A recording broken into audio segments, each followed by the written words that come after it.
Imetimia saa 12 kamili asubuhi, ni sawa na saa 11 Afrika ya Kati na baadhi ya maeneo ya Maziwa Makuu. Hujambo, mimi ni Skola Kisanga na karibu katika Amka na BBC. Katika matangazo haya ya Amka na BBC asubuhi hii, Rais wa Marekani Donald Trump amewataka raia nchini Iran kuendelea na maandamano dhidi ya serikali, huku akiwaahidi kwamba msaada uko njiani.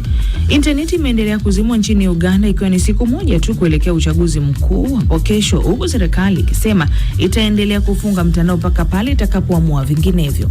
The internet restriction directed is in line with the legitimate purpose, that is protecting national security, public safety and public order.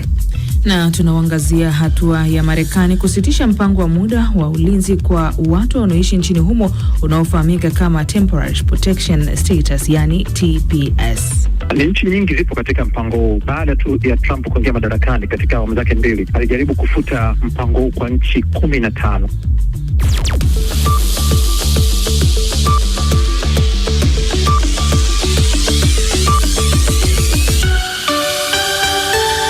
Ni Jumatano ya Januari 14 mwaka ni 2026. Kwanza mwenzangu Florian Kaijagi hapa studioni anakusomea muktasari wa habari za ulimwengu. Florian, kazi kwako, karibu.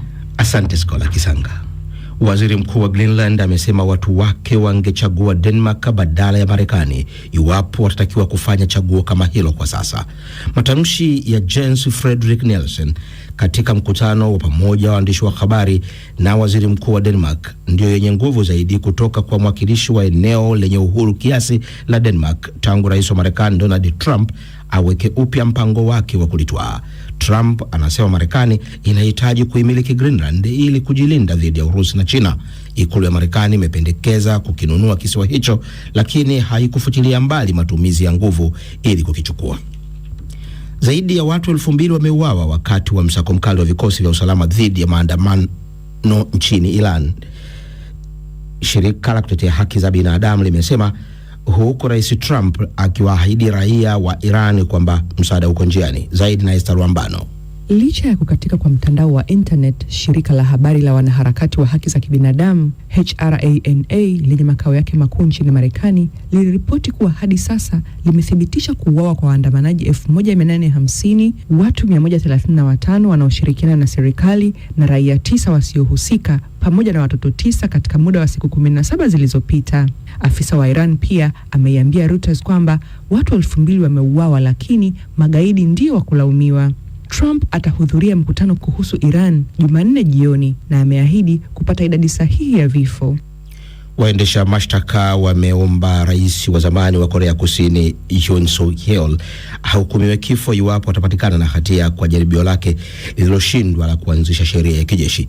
Mahakama ya Seoul ilisikiliza hoja za mwisho katika kesi ya Yoon ambaye alituhumiwa kuwa kiongozi wa uasi. Shtaka hilo linatokana na jaribio la Yoon mnamo Desemba 2024 kuweka utawala wa kijeshi nchini Korea Kusini, kitendo ambacho kilidumu kwa saa chache lakini kiliingiza nchi hiyo katika machafuko ya kisiasa.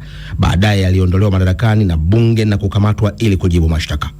Na wanawake wawili wamemshutumu mwimbaji raia wa Hispania Julio Iglesias kwa kuwanyanyasa kingono walipokuwa wakimfanyia kazi, na wanadai alifanya unyanyasaji wa kawaida katika mazingira ya kulazimisha, vitisho na vurugu. Madai hayo yaliyotolewa katika ripoti za tovuti ya habari ya Hispania ya El Diario Es na chapisho la Marekani la Univision yanachunguzwa na mahakama ya Hispania. Mwimbaji huyo aliwaajiri wanawake hao wawili katika mali zake huko Punta Cana katika Jamhuri ya Dominica na Lyford Cay huko Bahamas. Kulingana na maelezo yao, unyanyasaji huo wa kingono ulifanyika mnamo mwaka 2021. Hii ni BBC. Na muhtasari wa habari za ulimwengu umesomwa kwako na mwenzangu huyo Florian Kaijagi.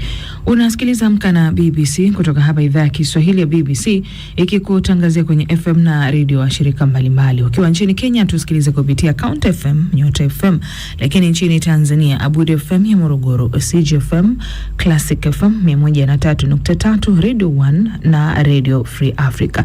Uganda Radio Kitara, Radio Lira na Radio Paidha. Kule Jamhuri ya Kidemokrasia ya Kongo Lizadal Radio pamoja na Radio Muungano kule eneo la Beni. Internet ni katika bbcswahili.com. Na kukumbusha msikilizaji, matangazo haya pia yanakujia moja kwa moja kupitia ukurasa wetu wa Facebook. Rambaza tu andika BBC Swahili na utatusikiliza hapo moja kwa moja. Mimi ni Skola Kisanga. Rais wa Marekani Donald Trump anajadili hatua zinazoweza kuchukuliwa dhidi ya Iran baada ya kuwaambia waandamanaji wanaopinga serikali kwamba msaada uko njiani. Rais Trump ameonya kutakuwa na majibu makali sana kutoka kwa Marekani iwapo mamlaka za Iran zitaanza kuwahukumu na kuwanyonga waandamanaji. Mashirika ya haki za binadamu yanasema mwanaume mwenye umri wa miaka 26 anatarajiwa kunyongwa leo Jumatano. Phyllis Mwate anaeleza zaidi. Rais Trump amesema mamlaka za Iran zitalipa gharama kubwa kwa mauaji hayo na akawahimiza watu waendelee kuandamana. Amekuwa akipima hatua ikiwemo za kijeshi kwa kile anachokisema ni kujibu ukandamizaji huo baada ya tayari kutangaza ushuru wa 25% kwa nchi yoyote itakayofanya biashara na Iran. Nimefuta mikutano yote na maafisa wa Iran hadi mauaji yasiyo na maana ya waandamanaji yakome, na ujumbe wangu kwao ni mmoja tu: msaada uko njiani. Na nasema ifanyeni Iran iwe kubwa tena. Mnaelewa, ilikuwa nchi kubwa hadi hawa watu walio na unyama walipoingia na kuiteka. Maandamano hayo ambayo yanaripotiwa kusambaa hadi miji na vijiji 180 katika majimbo yote 31 yalichochewa na hasira kutokana na kuporomoka kwa sarafu ya Iran na kupanda kwa gharama ya maisha, lakini kwa sasa yamekuwa kuhusu wito wa mageuzi ya uongozi na yanatajwa kuwa moja wapo ya changamoto kubwa zaidi kwa uongozi wa kidini tangu mapinduzi ya Kiislamu ya mwaka 1979. Usiku wa Jumatatu, maafisa wa ulinzi wa Marekani waliambia mshirika wa habari wa BBC nchini Marekani CBS News kwamba Trump alikuwa amepokea taarifa kuhusu anuwai ya zana za siri na za kijeshi zikiwemo mashambulizi ya makombora ya masafa marefu. Wakati huo huo, waziri wa mambo ya nje wa Iran Abbas Araghchi ameiambia Al Jazeera kwamba Iran iko tayari kwa diplomasia, lakini pia kwa hatua nyingine, ikiwemo ikiwa Marekani ingetaka kujaribu hatua ya kijeshi ambayo tayari ilikuwa imejaribu hapo awali. Mwezi wa Juni, Marekani ilifanya mashambulizi ya angani dhidi ya vituo muhimu vya nyuklia vya Iran wakati wa vita vya siku 12 kati ya Iran na Israel. Araghchi pia amesema kuwa serikali ya Iran imekuwa ikifanya mazungumzo na waandamanaji, lakini ililazimika kuchukua hatua baada ya makundi ya kigaidi yaliyofunzwa yanayoendeshwa kutoka nje ya nchi kupenyeza maandamano hayo na kulenga vikosi vya usalama. Ni Phyllis Mwate. Serikali ya Uganda imesema itaendelea kufunga mtandao wa interneti nchini humo mpaka pale itakapoamua vinginevyo, hatua ambayo inasema imechukua ili kulinda usalama wa umma na kuzuia habari potofu. Hatua hii inakuja siku chache baada ya mamlaka nchini humo kukanusha ripoti kuwa inapanga kufunga upatikanaji wa mtandao wakati wa uchaguzi mkuu kesho Alhamisi. Wakati wa uchaguzi mkuu wa mwaka 2021, serikali iliweka kizuizi cha kimtandao kote nchini humo kwa takriban saa 100 na kusababisha hasara ya dola za Marekani milioni 100 na kuweka nchi hiyo miongoni mwa nchi 5 duniani kupata hasara za kiuchumi zinazohusishwa na kuzima kwa interneti. Sasa mwandishi wa BBC David Nkei yuko Kampala nchini Uganda na anaanza kwa kueleza kwa nini serikali imefikia hatua hiyo. Serikali imesema kwamba hatua hii imefikiwa ili kuweza kulinda sasa ule usalama wa umma na kuleta utulivu nchini Uganda kabla, wakati na baada ya zoezi la kupiga kura. George Tembo, huyu ni mkurugenzi mtendaji wa mamlaka ya mawasiliano hapa nchini Uganda, yani UCC, amesema kwamba hatua hiyo itakuwa ni muhimu ili kuhakikisha kwamba kunakuwa na utulivu wa kutosha na hakuna habari ambazo zitasambazwa ambazo zitaleta tafaruku miongoni mwa raia wa Uganda. Hebu tumsikilize hapa anavyozungumza. The Internet Restriction Directed. Masharti ya kuzimwa kwa mtandao yaliyoelekezwa yanaambatana na madhumuni halali, yaani kulinda usalama wa taifa, usalama wa umma na utulivu wa umma, na itaendelea kutumika hadi amri ya kurejesha itakapotolewa na mdhibiti. A restoration notice is issued by the regulator.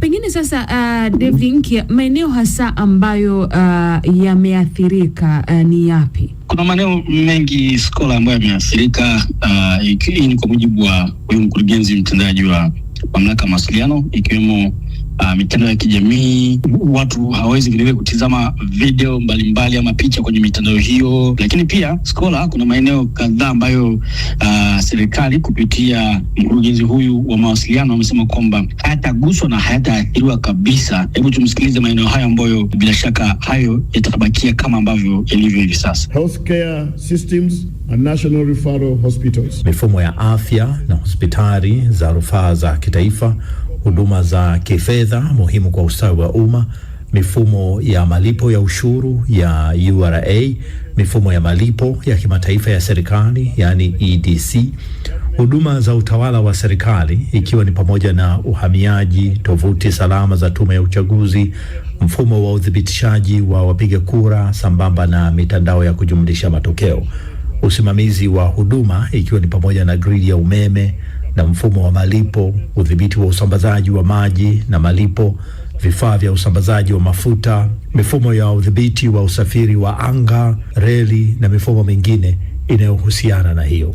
Railway signaling and such other related systems. Na mkuu huyo wa tume ya mawasiliano nchini Uganda UCC. Mamlaka nchini Gambia zinasema zimeanza kulipa fidia kwa waathirika ukatili wakati wa utawala wa rais wa zamani Yahya Jammeh. Tume ya ukweli, maridhiano na fidia nchini humo imebaini kwamba maelfu ya watu walinusurika kwenye mateso, mauaji ya kiholela na unyanyasaji wa kingono wakati wa utawala wa Yahya Jammeh wa miaka 23 uliomalizika mwaka 2017. Tume hiyo inasema malipo hayo yanatolewa kwa awamu kuanzia kwa wale ambao pia walidhulumiwa mnamo Novemba mwaka 1994. Yahya Jammeh alinuia kurejea kutoka uhamishoni mwezi Novemba mwaka 2025, lakini alitishiwa kwamba atakamatwa. Zaidi na Nasteha Mohamed. Tume ya ukweli, maridhiano na haki TRCC imebaini waathiriwa zaidi ya 1000 wakiwemo wale waliokumbwa na mateso, mauaji ya kiholela kutoka kwa maafisa wa usalama na ukatili wa kingono. Idadi ya waathirika ambao watapokea fidia bado inaendelea kuchakatwa. Waziri wa haki aliwaambia wabunge mwezi Septemba mwaka jana kwamba serikali imepanga zaidi ya dola 400,000 kugharamia fidia kwa waathirika na kuendesha shughuli za tume hiyo. Serikali ya Gambia iliunda tume hiyo mwaka 2018 ambapo waathirika na maafisa wa zamani walitoa ushahidi kuhusu ukiukaji unaodaiwa kutokea wakati wa utawala wa miaka 22 wa Yahya Jammeh. Jammeh alihusishwa na kifo cha mwanahabari Deida Hadara mwaka 2004 na mauaji ya zaidi ya wahamiaji 50 kutoka Afrika Magharibi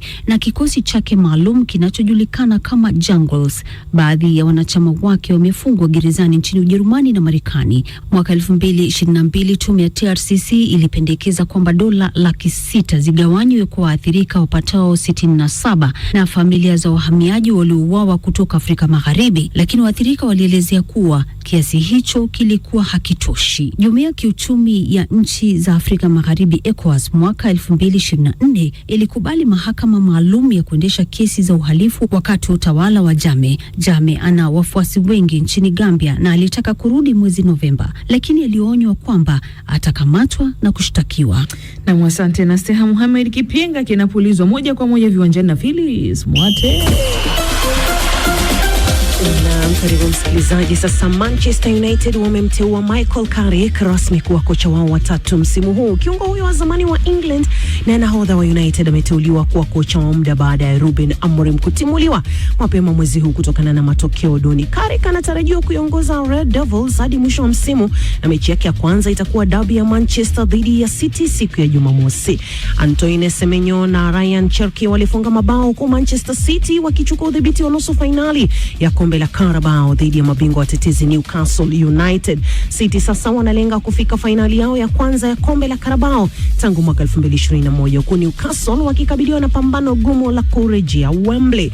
Kocha mpya wa Chelsea Liam Rosnier ameahidi kuzungumza na Raheem Sterling na Alex Disasi. Kocha huyo aliye na umri wa miaka 41 na aliyemrithi Enzo Maresca wiki iliyopita anaendelea kushughulikia majukumu mengi baada ya kujiunga na The Blues, na miongoni mwa majukumu ni kuzungumza na Sterling na Disasi waliosajiliwa msimu wa mwaka 2023-24. Hivi sasa wanafanya mazoezi kivyao mbali na kikosi kikuu na bado wapo kwenye orodha ya kuuzwa baada ya kukataa mikopo majira ya joto.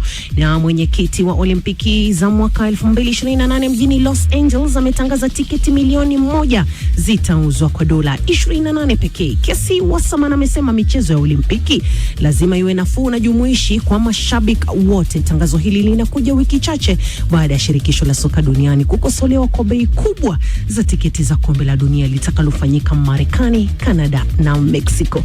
Nikome hapo.